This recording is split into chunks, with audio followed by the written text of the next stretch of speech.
Galera, hoje a gente vai falar sobre o tema o amor na formação do mago. É verdade que por muito das vezes, nós três mesmo, ou alguma parte de nós, toda vez que fôssemos falar de amor, toda vez que a gente é incitado a falar de amor, a gente sempre acaba em um tom um pouco melancólico, ou então um pouco profundo, né? Porque amor parece que tem sido aí um sinônimo de decepção. Meu nome é Júlio, mais conhecido como Amorelli pelo pessoal, Uhum. e também por vocês que agora estão nos ouvindo. E aqui a gente está com nossos amigos. Fala aí, Isaías. Meu nome é Isaías e o meu amigo fala Sancler. E aí, Sancler aqui, tranquilo? É isso aí. E a gente está começando mais um podcast nessa semana sobre o amor do mago. Espero que vocês gostem do tema e daquilo que a gente vai discutir hoje. Tá? Eu vou levar a gente para o texto de Pape, novamente, o texto que a gente vem discutindo desde o segundo podcast. E eu vou citar algum trecho desse livro que ele diz o seguinte: o amor é o estimulante do homem de vontade. E a gente lembra da vontade, que foi o segundo podcast que a gente gravou sobre vontade, do espírito livre. Porém, devemos estar atentos ao emprego tão comum e liviano que se faz da palavra amor. É engraçado porque, lendo alguns livros, eu sou incitado sempre a estudar sobre esse assunto, por mais que seja um assunto que as pessoas costumam dizer que não se estuda, só se sente. Eu acho que seria legal se conseguíssemos entender um pouco mais sobre o que é esse sentimento que pode ser tanto quanto construtivo como destrutivo também. E para um homem superior, ou seja, aquele que quer se conduzir de uma forma mágica ou espiritual, uma disciplina mental, o melhor estimulante, aquilo que se move, não uma substância, ou até como um perfume, dos mais arrebatadores, das músicas, como a gente discutiu no último podcast, mas é algo que comove o espírito imortal, é o seu recontido mais profundo, o necessário do fenômeno. Conforme seja vivenciado, pode ser o pior, como eu tinha dito, destrutivo, ou melhor, ou mais elevada experiência existencial. Quando ele vai dizer aqui para o comover do espírito imortal, eu lembro muito de Platão, que de última vai dizer o seguinte, que o amor é como uma essência, como uma fragrância, como uma fumaça, como uma linha, melhor dizendo, que vai passando entre nós que somos as agulhas, fazendo com que o mortal se torne imortal através das gerações. É como se o amor tivesse uma consciência própria e utilizasse as pessoas como se fossem pequenos peões para continuarem existindo através das gerações. Eu queria primeiro que o Isaías me dissesse um pouquinho do que ele acha do amor na formação do mago e desse conceito sobre o amor.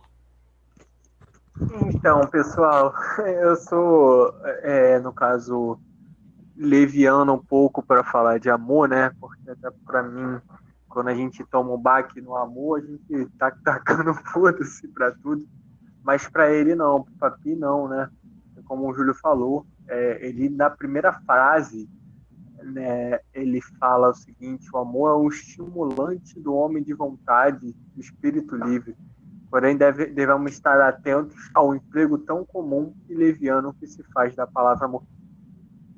Essa frase, né, cara? É tipo. É como se a gente tivesse. Vão até me criticar agora, mas como se a gente estivesse lendo a Bíblia, né, cara?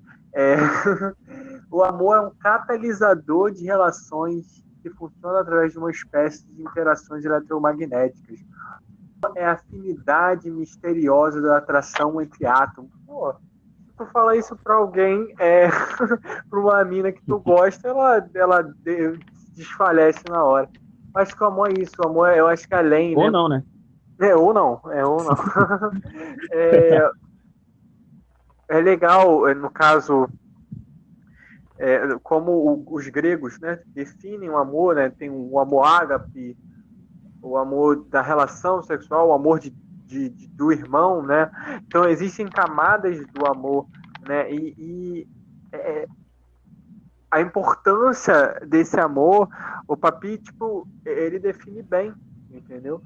E Sim. eu acho isso é interessante, sabe? Quando você vê alguém como eu, que sou curioso com os preceitos mágicos e tal, alguém só curioso, né? Quando a gente pega um texto que antes as pessoas me influenciavam a ver, que era algo, é do Satanás, é do Lucifer, é da macumba, é do mal, sabe? E a gente pega Sim. e ele fala que o amor é um catalisador de relações que funciona através de uma espécie de interações eletromagnéticas. O amor é a afinidade misteriosa de atrações entre átomos.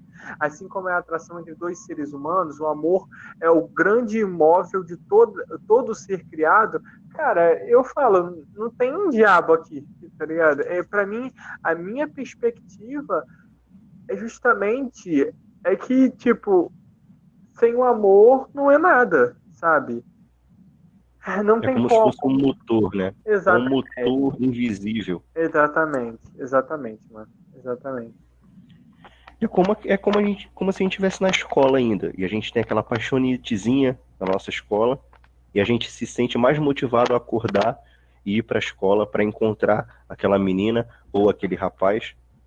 Ou até mesmo um trabalho, uma companhia de faculdade. Mas todo mundo já passou por isso. Mas eu queria saber agora do Sancler. Fala pra gente, Sancler. O amor na formação do mago. Essa palavra, amor, que é tão utilizada levianamente. Conta pra gente um pouco sobre isso.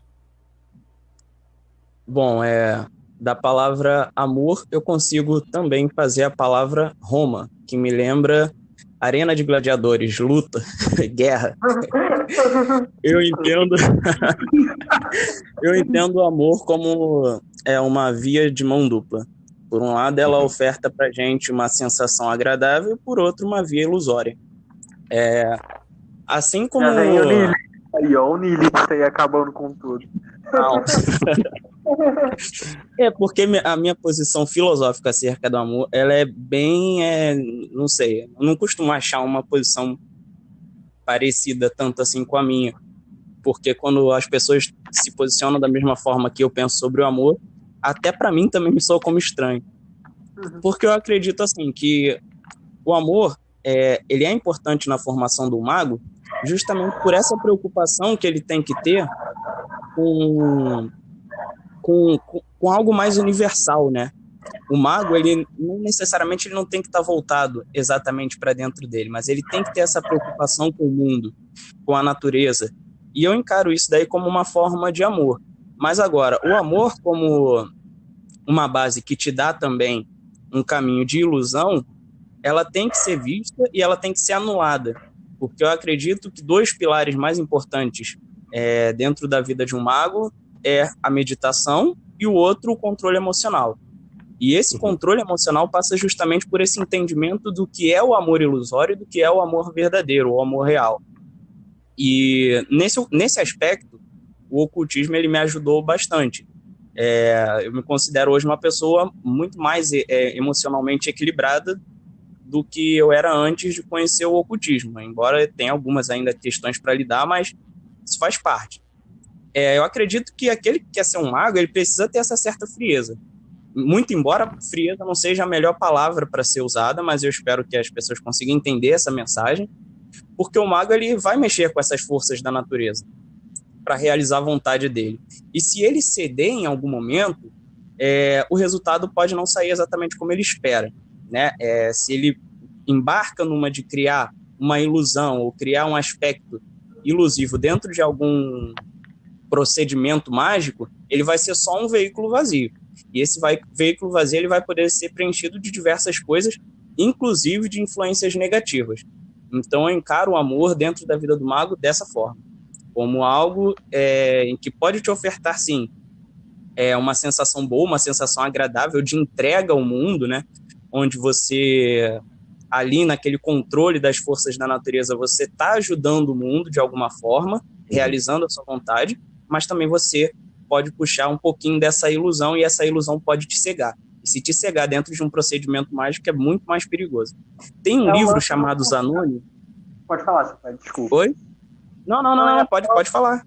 Eu ia falar que a questão é que a gente tratou do homem, né, do ser, né, a gente tem que sempre ser equilibrado em tudo, né, a questão da vontade, do equilíbrio, é sempre, tipo, equilibrar o que você sente, tipo, tanto sobre o prazer sexual, ou como os demais, sabe, é uma questão do equilíbrio, né, o que você está falando. Sim, justamente, é o equilíbrio total. Você não pode partir para um extremo, nem de um lado e nem do outro, né? Você tem que se manter ali em cima. Mas tem um livro chamado Zanoni que ele fala muito bem disso, que é o diálogo até de dois personagens, um deles, que é o segundo personagem, né? Que eu vou até repetir um trecho aqui. Esse segundo personagem, ele está fazendo a iniciação dele, e aí o mestre dele vai falar assim: diz-me se podes ler o futuro. Esse personagem que está fazendo a iniciação vai perguntar, né? Diz-me se podes ler o futuro, que o destino dela, que é a pessoa amada, né, será bom, e se a escolha dela é, ao menos, sensata. Aí o mestre, né, vai falar para ele: meu pupilo, toda tua primeira tarefa deve ser abandonar todo e qualquer pensamento, sentimento e piedade quanto aos outros. O estágio elementar do conhecimento é fazer do eu e apenas do eu teu estudo e mundo. Decidiste teu próprio caminho. Renunciaste ao amor, rejeitaste a riqueza, a fama e as comezinhas pompas do poder. O que é, então, toda a humanidade para ti? Aperfeiçoar tuas faculdades e concentrar tuas emoções é, daqui por diante, teu único objetivo. Então, o mago, ele tem que ser equilibrado. Ele não pode cair em tentativas ilusórias de amor. E ele também não pode ir para o extremo de amar demais, porque senão ele esquece dele próprio. E é mais ou menos assim como eu vejo. Muita gente pode encarar como frieza, mas eu encaro como um equilíbrio emocional. Engraçado que esse trecho me fez muito lembrar da referência bíblica que diz: se queres me seguir, crucifica tuas paixões e vem. Exato. Dialoga muito, hein? Sim. O Zanoni eu acho fantástico, assim, para quem tá começando a estudar ocultismo, mano, pega Zanoni para ler, porque é um livro que, na verdade, é um romance iniciático, mas ali dentro você vai ter muita dica de como você vai se comportar diante do estudo das ciências ocultas. Porque é isso daí, a iniciação é isso daí, é o equilíbrio, é a anulação de tudo. E dentro dessa coisa que você faz de anular todas as emoções que são muito viajadas ou são muito ilusórias, você começa a se encontrar. E a partir daí você vai definindo o que é bom e o que não é bom, o que é amor e o que é ilusão. É genial. O Zanoni eu recomendo muito.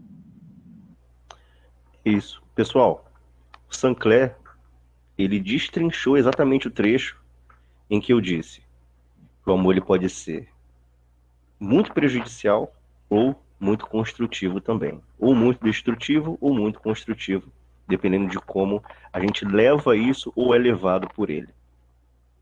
Há dois caminhos principais que conduzem o fenômeno do amor. Um é o sexual, instintivo, o ato de fecundar, que é o mais material, aliás, é o fenômeno material.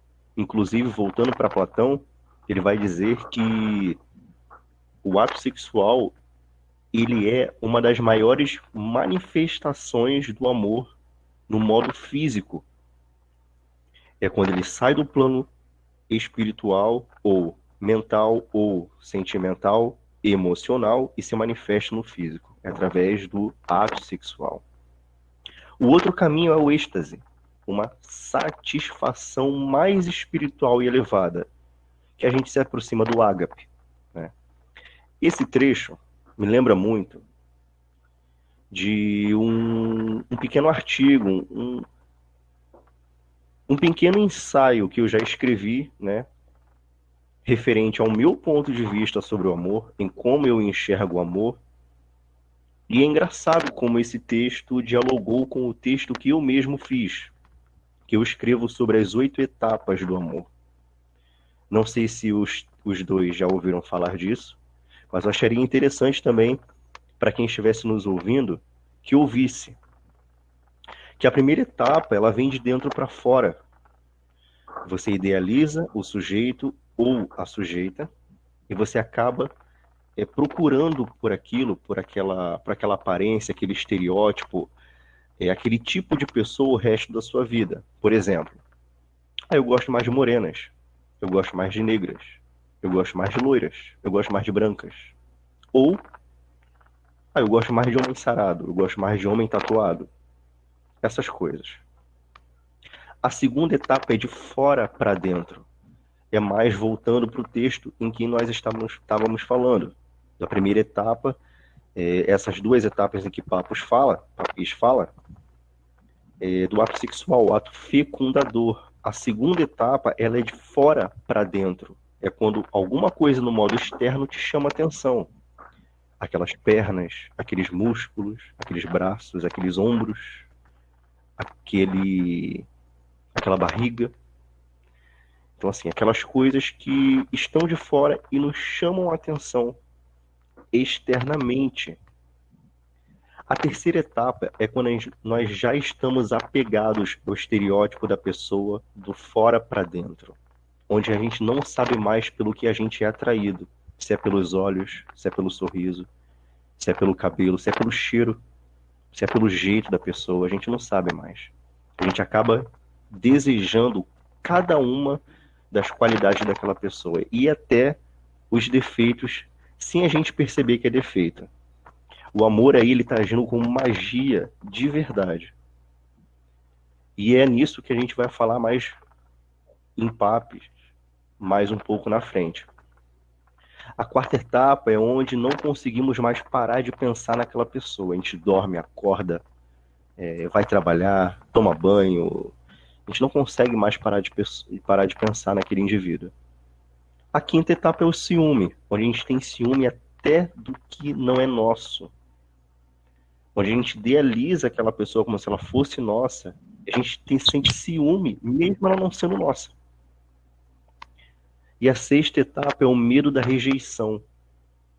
É você se sentir inferior àquela pessoa. Ou seja, no mercado dos desejos, a gente vai dizer que o mercado está sempre cheio, porque o produto das belezas, né, do marketing, da aparência das pessoas, inclusive Isaías pode trazer um exemplo, quando ele estava comentando com a gente mais cedo, sobre, se eu não me engano, o MC Brinquedo, não foi isso? Isso mesmo. Você pode falar sobre ele. Uhum. A sétima etapa é o possuir. É quando a gente já chega no beijo e no ato sexual que Papis estava falando. E a oitava etapa é a mais triste de todas. É quando a essência da paixão acaba. É quando a gente já começa a procurar outros olhares e outras atrações para começar toda a etapa novamente. Porque é como o Papis fala no começo do texto, que o Isaías falou muito bem. É um catalisador de relações. É uma afinidade misteriosa de atração. E quando isso acaba entre 2 pessoas, uma das duas, ou até as duas, vão procurar isso novamente em outras pessoas. É um estimulante vivencial. É engraçado que é como se fosse realmente uma droga, cara. E é legal como que ele trata isso como se ele estivesse tratando, por exemplo, do alcoolismo, quando ele fala mais cedo, na outro podcast que a gente falou sobre isso. A questão do vício, a questão do alcoolismo, ele trata tudo como se fosse, não como se fosse mas tipo assim, ele dá um parâmetro falando assim, essa porra também vicia, tá ligado? Isso também é o mundo dos desejos, dos prazeres, só que quando o Buda vai falar que o prazer sensorial é o prazer mais o prazer mais complicado, né? Que é o prazer que mais vicia, o mais problemático dos prazeres, né? Quando tem a questão do toque, quando tem a questão quando a gente está no último processo que o Júlio está falando agora, do término, né, Júlio? Quando a gente Isso mesmo. entra no último processo e a gente busca aquela dopamina ou serotonina que aquela pessoa trazia pra gente, isso é vício. Me desculpa. Isso é vício. Você está viciado não naquela pessoa, você está viciado naquilo que aquela pessoa te traz. E isso não é uma projeção sua, né, também. Exatamente. Isso é tipo assim, é complicado. É legal que os magistas, né, falam um pouco sobre. Os magistas sempre tentam trazer para o centro da racionalidade. O que você está fazendo. Presta atenção, o que o Sancler disse, a questão do equilíbrio. Manter o equilíbrio na tua mente. Eu tô num processo de término, tá ligado? Já tem 2 meses já, graças a Deus, tá indo embora. Mas o que eu reparo em mim é que eu não tenho saudade da pessoa, mas sim do que a pessoa me trazia. O estar perto, o conversar, as mensagens trocadas, o tempo que a gente estava em ligação. É isso, entendeu? E eu acho que o problema do que o amor, entre aspas, é o preço disso tudo, sabe? Será que você consegue realmente se livrar disso? Tem pessoas que se matam. Tem pessoas, os grandes romancistas. Tem até um livro, eu esqueci o nome, um livro muito interessante, que fala sobre um romancista que amava muito uma princesa e esse cara se mata no final. Porque de amar demais acabou, não foi correspondido, que é geralmente o que acontece, né? Só que a gente tem que encarar a vida do jeito que ela é. A vida, eu gosto de tratar o ser humano, eu estava pensando nisso hoje. Eu gosto de tratar muito o ser humano como um animal, mano. Então, tipo assim, se ele tá na caça, ele pode conseguir a caça dele como não. Se ele é o fator preponderante de aspecto físico, de poder, da questão de ter dinheiro ou não, exercendo sobre a vontade de outra pessoa, seja sexual ou não, ele vai conseguir. Isso não é nenhum erro, sabe? As pessoas tentam caracterizar isso como um erro, tipo, ele é mais bonito que eu, então, poxa, por que ela não fica comigo? Para de ser infantil, sabe? Encara as coisas do jeito que elas são, entendeu? Então, a vida é meio que isso, sabe? A gente tenta colocar muito a Disney no amor, sabe? A Disney nas nossas relações. Vamos ser racional. O que movimenta o mundo é a questão sexual? É a questão sexual. O que movimenta o mundo é a questão de ter poder, dinheiro e tal? É a questão, infelizmente, é isso. Ou felizmente, sabe? A vida é isso.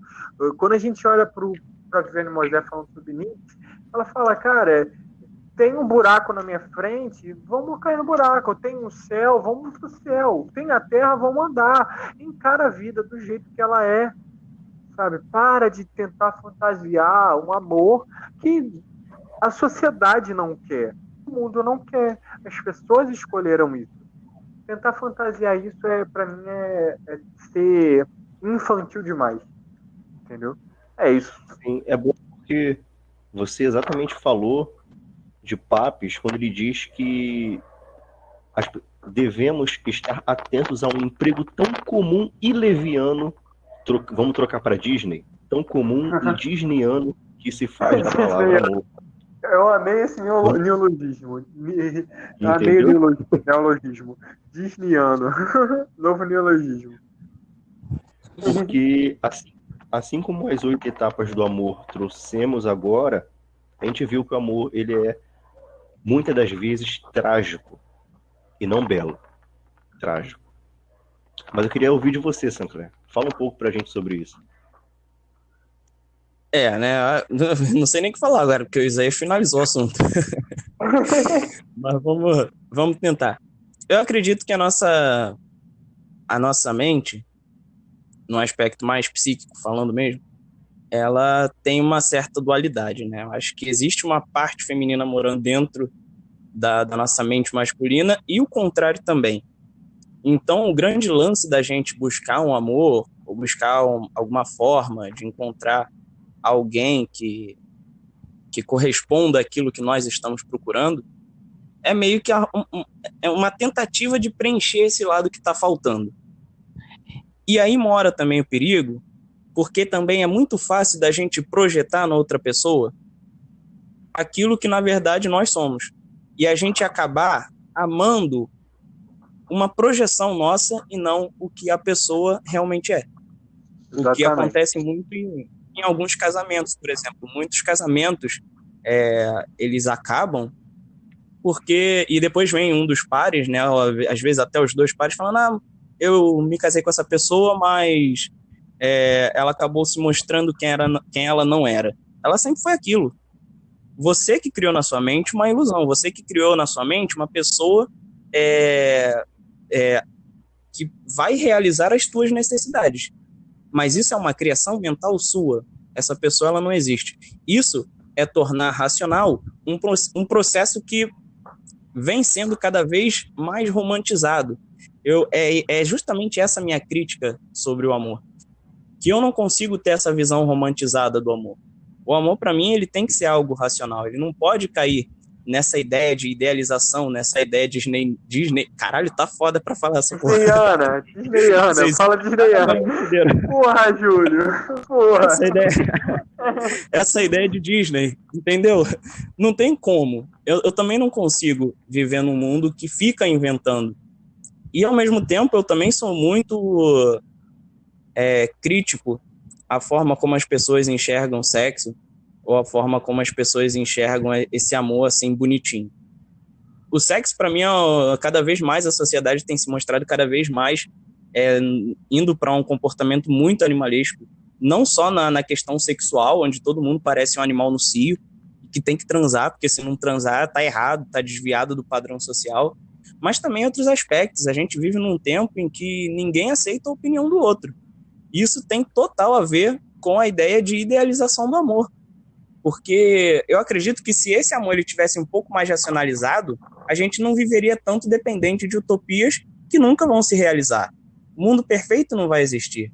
Um aspecto político não vai existir nessa forma ideal como as pessoas estão imaginando, né? O mundo inteiro ele não vai ser um mundo capitalista para atender o que você está desejando. Não vai ser uma sociedade capitalista para atender o que você está desejando. Então, assim, vamos parar de idealizar as coisas. Vamos colocar um pouquinho mais de discernimento e de razão nas nossas emoções. Vamos tentar fazer isso, né? Retornar com isso, na verdade. Que foi muito próximo do que aconteceu com a sociedade na época do iluminismo.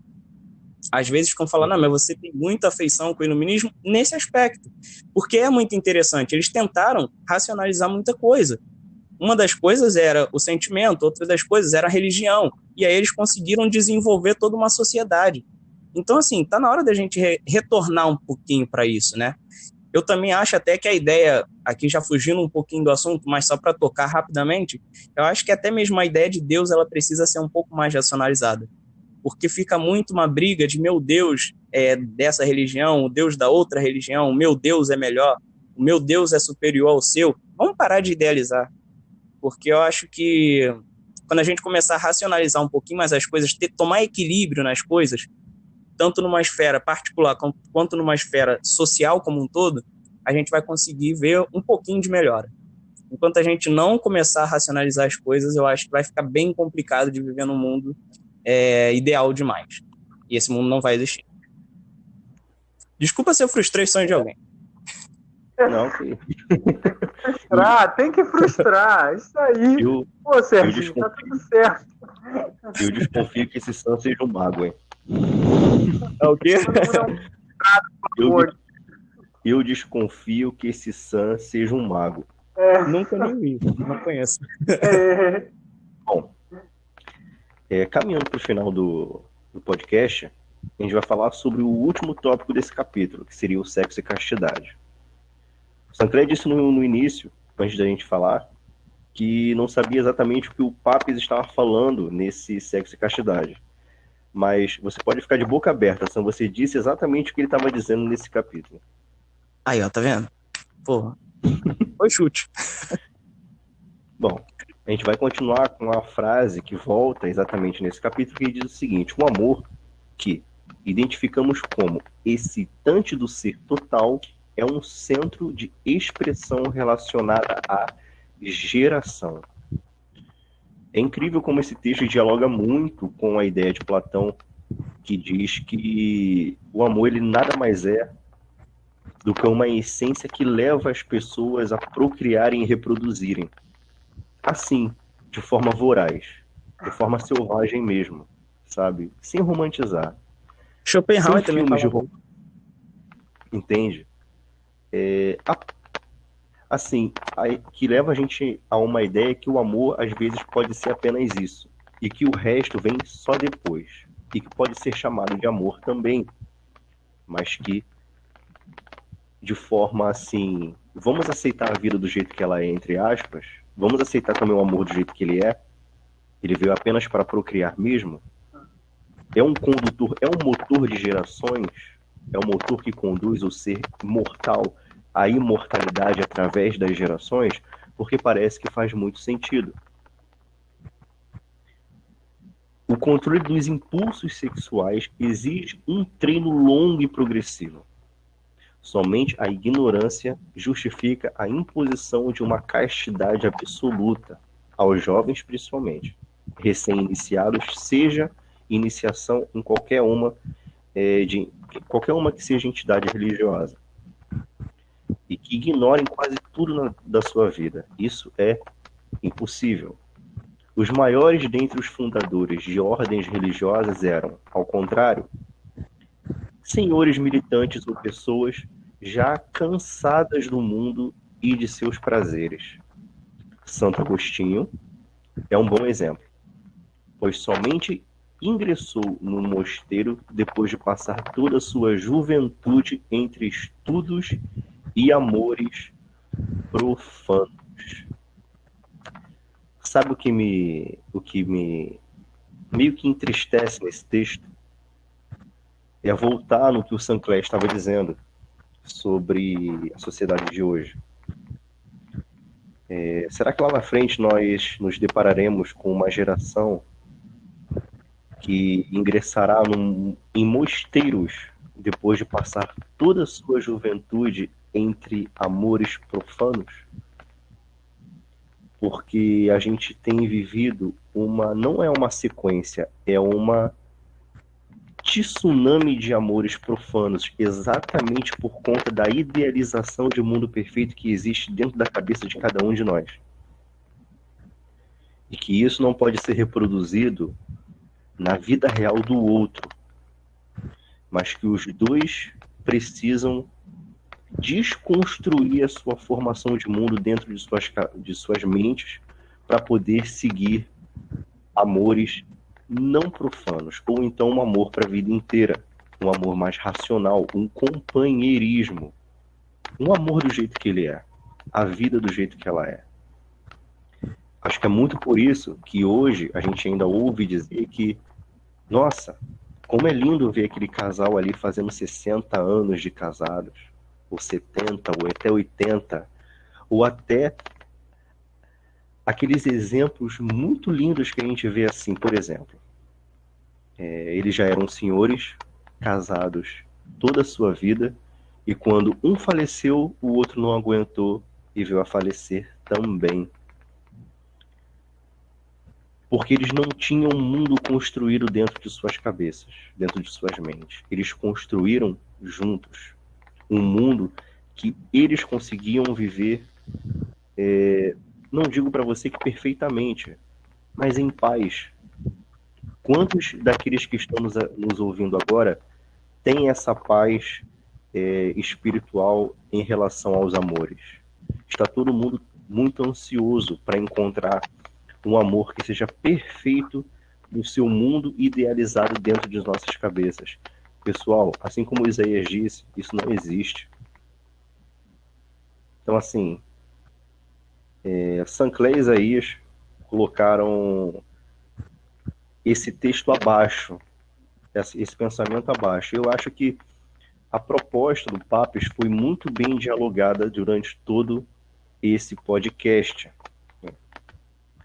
Eu quero pedir para que os dois tenham aí suas considerações finais, porque a minha foi essa, para que a gente possa finalizar a nossa conversa de hoje. Fala um pouco para a gente, Zé. Cara, então é isso. É engraçado como é legal quando o assunto rende, principalmente essa ideia de amor. Como a gente é jovem, a gente acha que sabe muito. Na verdade, os mais velhos vão falar que os de 30 vão falar que a gente não sabe nada, os de 40 vão falar que os de 30 estão enganados, e os de 50 vão calar a boca de geral. Então, tipo assim, sabe, acho que ninguém sabe nada, sabe, a gente está sempre aqui para aprender. O Papes montou a teoria dele sobre o campo mágico, isso é muito importante, sabe, mas eu vou pegar uma frase e pegar emprestado, como eu estou tentando ser economista, né, vou tentar pegar uma frase do Marcos Lisboa, que é um presidente do INSPE, que, cara, não confie em ninguém, não confie nessas revistas de nada, não confie na gente, busca a sua própria teoria, busca a sua própria ideia, sempre é o mais importante para todos nós, sabe? E com isso, eu digo tchau, boa noite aí para vocês, bom dia para quem é bom dia, e boa tarde aí para quem é de boa tarde. Vai lá, Sancler. Então, pegando o gancho aí do Isaías, egoísmo nunca deve ser rejeitado, né? Claro que a gente não vai poder ser egoísta a vida toda, mas nesse sentido aí de procurar o nosso próprio caminho, de não confiar em ninguém, de ter certeza em quem a gente está confiando quando é para confiar, isso daí passa pelo egoísmo, e esse egoísmo ele é até saudável. Ele, de certa forma, previne a gente de muita coisa que pode ocasionar sentimentos não tão bons.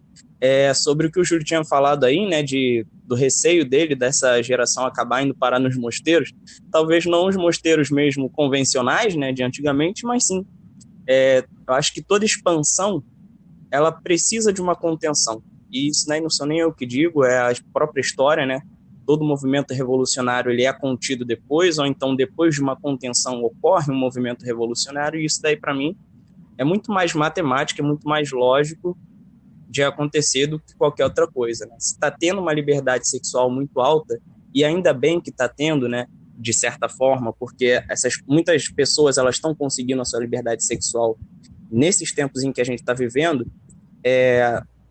daqui a pouco também vai ter uma contenção, justamente porque foge muito do controle. Como aconteceu lá na época dos hippies e tal, que começou a aparecer muitas doenças sexualmente transmissíveis e precisou de uma contenção, eu acredito que daqui a alguns tempos essa contenção também vai passar a existir. Porque a gente ainda precisa ter essa consciência do que é a sexualidade, né? A sexualidade ela não é meramente prazer. A prova maior disso dentro do ocultismo é que muitas ordens iniciáticas trabalhavam nos seus mais altos graus o tema da sexualidade. Exatamente. Exatamente. A OTO, num dos seus mais altos graus, né? Um dos graus mais altos da OTO era justamente sobre magia sexual. Então, assim, vamos tratar com uma certa racionalidade, sem idealizar demais, e é isso. Finalizo dessa forma. É isso, pessoal. Se vocês quiserem ler os meus textos sobre amor, vocês procurem O Recanto das Letras, com o autor Amorelli.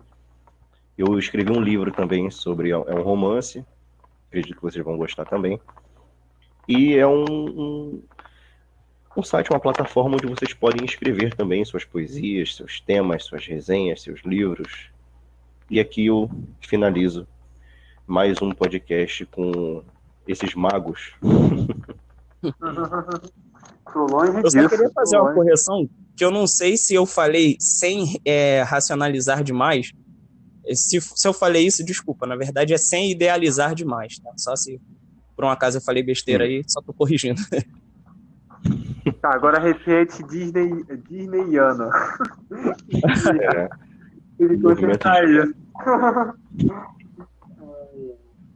É isso, galera. Então, eu preciso falar a frase que desfecha o nosso encontro. Se criados este. Até ter uma melhor vai ser essa daí. Boa noite. Boa noite. Assim o mundo foi criado. Exatamente. Fechou. Valeu aí, pessoal. Foi rápido, né, mano? Valeu, mano. E deu 50 minutos, mano. E eu achei rápido também. Muito rápido. Caraca, eu fiquei com medo. Mas deu 40. A gente deu 40, mano. É o que a gente geralmente tá fazendo. Dá 40 por aí. O bom é que tá ficando, né? Sempre no mesmo tempo, assim, né? No mesmo padrão. Sim. Cara, me deu medo de ter falado racionalizar demais. E parecia contraditório, porque eu tava justamente na pegada de racionalizar. O certo aí seria sem idealizar. Hã? Mas tu não falou não, tu não falou isso não. Ah, tá, então tá. Tu falou idealização mesmo. Ah, tá. Caraca, então, pessoal, só pra decidir aqui o que a gente vai fazer no Halloween, fica tudo assim. A gente vai ficar em casa mesmo, né? Na sexta mesmo, lá para 8, a gente tá, no caso, finalizando, né? No caso, fazendo o que tem que fazer. Montando podcast. E como a gente vai fazer um script? Como que vai ser? Cara, eu acho que pode ser um assunto geral mesmo, sem script. A gente fala que cada um gosta do Halloween, se apresenta, por que a gente gosta do Halloween, do movimento bruxo, como é que a gente se interessou por isso. Cada um fala uma coisa. Porque o primeiro episódio vai ser legal, a gente, falar disso, né? Como que foi pra gente e tal, entrando nesse movimento. Ia ser legal mesmo. Se apresentar geralmente. Pra esse de hoje não teve roteiro nenhum. Não, eu sei, é verdade. Mas é porque você já tinha coisa na cabeça, né, cara? Por exemplo, semana passada eu fui falar de quê? Eu fui falar de estudo de... Calma aí. Educação do homem racional. Eu não sei bosta nenhuma. Tive que ler, cara. Muito que eu poderia até ter falado mais, mas, poxa, tem coisas que, vai ter, por exemplo, o amor vai falar sobre o quê? Educação da palavra, educação do olhar, reações do ser impossível, fortalecendo a vontade, ciência da neurologia, exercício do papo, do papel. Aí tem que ter pelo menos uma base, entendeu? Pelo menos eu acho, né?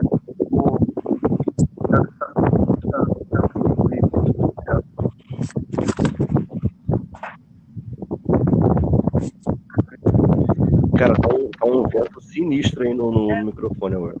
Eu não sei de quem, porque o meu nem tem vento aqui, cara, de verdade. O meu eu gravei com o ventilador na minha frente, mas eu não sei se apareceu no áudio todo. Apareceu? Não apareceu não. Então não, foi agora. Então deve ter sido agora que eu abaixei o celular perto dele. Eu tava fugindo aqui dele. Pô, ainda bem, já pensou esse bagulho no meio? Não tava não, cara. Eu ia falar pra vocês outra coisa, cara. Esse lance do... O que aconteceu, eu falei até pro Júlio. Essa semana, foi semana passada, Júlio, que a gente tava lá na igreja, que foi domingo, né? Então, assim, eu tenho uma amiga minha, que o nome dela é Julie. E ela falou pra mim que, tem a amiga dela tem um namorado e tal. Esse namorado tinha um ex-namorado, morreu, se matou, na verdade, né? Se matou nos braços do cara, da menina, da namorada dele. E, assim, foi um choque pra gente, tá ligado? E foi um dos motivos de eu ter dormido ontem o dia todo. Eu creio que foi isso, tá ligado? Você afetou, mano? Se deixar afetar? Eu me afetei, cara. Sabe? Porque esse lance de suicídio, cara, pra mim é foda. Foi muito foda. Eu imagino. Tá ligado? Pra quem já tentou, é muito foda. Tá ligado? Então, que já tentei o suicídio. Então, assim, mexe muito. Aí quando eu vejo uma notícia de suicídio, tipo esse lance do MC Brinquedo, você nem pode até não gostar da MC Brinquedo, tá ligado? Não, mano, mas esse negócio de não gostar, cara, isso aí... É só por causa do fã, entre a gente aqui não existe isso. Não tem, verdade. tá ligado? Não tem. Mas é foda, tá ligado? É foda, sabe, chegar e você ver uma notícia dessa e falar assim, tipo, o cara se matou porque simplesmente criticaram ele e não acharam ele bonito. Então, tipo assim, é algo assim, tava vendo um vídeo desse na semana sobre a questão da beleza do homem, né? A gente sempre fala que a mulher e tal, a mulher não se aceita, mas também o homem também tem muito disso, da questão da beleza. Essa semana agora foi anteontem, né, Júlio? Que eu tava falando pra caramba lá contigo, e você mandou dormir. Tipo assim, eu tava me olhando, eu acordei olhando no espelho e falei, tô me sentindo horrível. Eu tô me sentindo a pessoa mais feia do mundo, tá ligado? E, tipo assim, a pessoa falar, para de bobeira e tal, para com isso, tipo, seja homem, blá, aquelas coisas todas. É tipo assim, eu estava sentindo isso. Eu estava me sentindo uma pessoa, tipo, inútil por dentro. E de todos os sentidos. Foi quando, tipo assim, eu dormi, né? Fui dormir ontem, umas 4 da tarde, eu tomei um remédio para ansiedade. Dormi umas 4 da tarde, acordei e acordei com outra pessoa. Hoje acordei outra pessoa, tá ligado? Era o cansaço. Estranhamente, era o cansaço. Cara, isso é foda, mas porque o cansaço mexe. Ele mexe muito com a gente, o cansaço. Ele faz a gente pensar coisas que a gente não pensaria se estivesse no estado normal. Exato. Mas cara, eu já passei muito por isso. Eu vivo dizendo que quando acontece assim, nível de estresse muito alto, tudo que eu quero é dormir, mano, tá ligado? Tudo que eu quero é dormir. Dormir assim, o dia inteiro mesmo, sacas? Dorme o dia inteiro. Entendeu? Faz bem, cara, faz bem. Não é besteira. Não é besteira. Não. Aí, eu acordei, tô 100%, tá ligado? Agora à noite, eu só esqueci de estudar o nosso de economia, que eu queria estudar, agora descobri que eu tenho uma integração semana que vem de pós-graduação, então, eu tô melhor. Como assim, não tinha nada? Eu tô pensando em um monte de merda, e acordei cansado, tá ligado? Mas eu já desconfiava que o teu negócio era só cansaço, cara. Eu já desconfiava disso porque você já estava muito cansado psicologicamente, sentimentalmente, fisicamente. É muita coisa, mano. É muita coisa. E, tipo assim, sabe que o que mais me preocupa, entre aspas, é isso que... Imagine você estar sozinho, cara. Imagine se eu estivesse sozinho. Se eu não tivesse ninguém. Imagine se não tivesse vocês, se eu não tivesse meu irmão, se eu não tivesse ninguém. Mano, simplesmente fudeu, tá ligado? Fudeu, sabe? Eu ia realmente estar muito mal, tá ligado? Muito mal. E são coisas da vida e eu acho que eu tenho visto, eu tenho, tipo, muito sentido assim, eu tenho evitado algumas pessoas, só ajuda agora que mas eu tô ajudando, mas ao mesmo tempo eu não tô ajudando, que eu lance assim, cuidado mais de mim e aceitar da vida muito do jeito que ela é, tá ligado? A vida não é a vida não é tipo Disney. não vou passar pano pra tua dor, tá ligado? O céu é assim, tá ligado? O céu é azul. Você quer ele preto? Foda-se, tá ligado? Desculpa, tá ligado? Sua dor não me interessa. E, cara, isso é totalmente verdade, tá ligado? Tua dor não me interessa. Eu acho isso muito verdade. A gente tá fantasiando muito uma coisa que a gente não devia fantasiar, tá ligado? A gente cresceu numa onda que, tipo assim, você pode tudo. Eu tava falando com um amigo Felipe hoje, cara, tipo, domingo tá sendo horrível ir pra igreja, sim, só por causa, simplesmente por causa de eu passo pela Mangueira, eu passo pelo Jacarezinho e passo pela pior parte da penha, que é ali o Romeiros. A Romeiros, no dia de domingo, é tipo o terror, mano. É tipo, de verdade, é muito ruim, cara. Tem muita gente morando na rua. É muita gente morando na rua. Mangueira é muito ruim, cara. Então, tipo assim, se a vida não é fácil para esse tipo de pessoa, desculpa, a vida não vai ser fácil para você que simplesmente tem algumas coisinhas boas, sabe? Eu não gosto de passar, eu não quero mais ficar passando pano em relacionamentozinho. Ah, é porque ele não gosta mais de mim. Ah, é que, sabe? Toma a decisão. Uhum. Meu irmão fala muito isso pra mim. Aí eu vou deixar vocês em paz. Toma a Que lógico, decisão. cara. Toma a Em paz. decisão. Eu acho que só. Mano, rapidinho. Eu só acho que a gente poderia encerrar essa e abrir uma outra. Porque Beleza, naquela vez a gente acabou perdendo. Só pra não correr risco da gente perder.